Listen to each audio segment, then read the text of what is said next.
ঈদের সবচেয়ে আলোচিত ছবি তুফান মুক্তির ৩ সপ্তাহ চলছে। এখনো ছবিটি ঘিরে দেশের প্রেক্ষাগৃহে উপচে পড়া ভিড়। অগ্রিম টিকিট কেটে ছবিটি দেখছে দর্শক। গতকাল শুক্রবার থেকে দেশের বাইরেও মুক্তি পেয়েছে শাকিব খানের তুফান। দেশের বাইরে থেকেও ছবিটি দিচ্ছে সুখবর।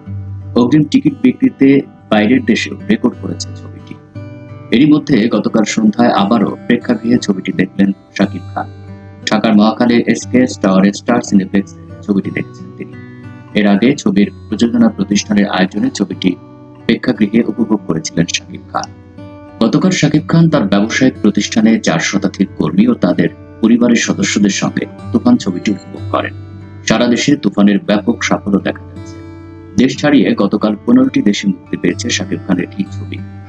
ঈদ পরবর্তী কর্মব্যস্ততার মধ্যে নিজের অফিসের সহকর্মী ও পরিবারের সদস্যদের সঙ্গে তুফান ছবির সাফল্য উদযাপন করেন তিনি। ছবি দেখা শেষে সংবাদ মাধ্যমের কাছে শাকিব খান বলেন, ঈদের আগে টিজার ও লাগে উড়াধরা গান প্রকাশের পরে আমাদের অফিসের সবাই ছবিটি দেখার আগ্রহ প্রকাশ করেছিল। আমি কিন্তু বেশ আগে থেকে সবাইকে কথা দিয়ে রেখেছিলাম, অবশ্যই বিশেষ প্রদর্শনীর আয়োজন করা হবে। সেদিন সবাই একসঙ্গে বসে ছবিটি দেখব। তারা সবাই তুফান দেখে খুব গর্বিত হয়েছে। আমার এই পরিবারের উচ্ছ্বাসে আমি গর্বিত। ২৫ বছরের চলচ্চিত্র জীবন শাকিব খানের। দীর্ঘ এই চলচ্চিত্র জীবনে একের পর এক ব্যবসা সফল ছবি উপহার দিয়েছেন তিনি। প্রতিনিয়ত নিজেকেই নিজে ছাড়িয়ে গেছেন। গেল কয়েক বছরে তা যেন আরো দৃশ্যমান। চলচ্চিত্র সংশ্লিষ্ট ব্যক্তিদের মতে কোভিড পরবর্তী সময়ে বদলে যাওয়া শাকিব সবচেয়ে বেশি দৃশ্যমান।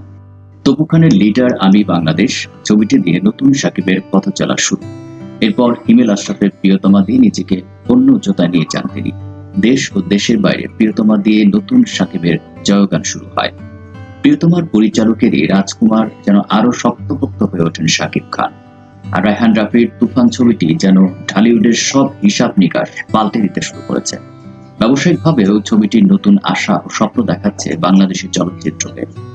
রাফি জানিয়েছেন তার পরিচালিত ছবিটি ইতিমধ্যে ব্লকবাস্টার হিটের তকমা অর্জন করেছে।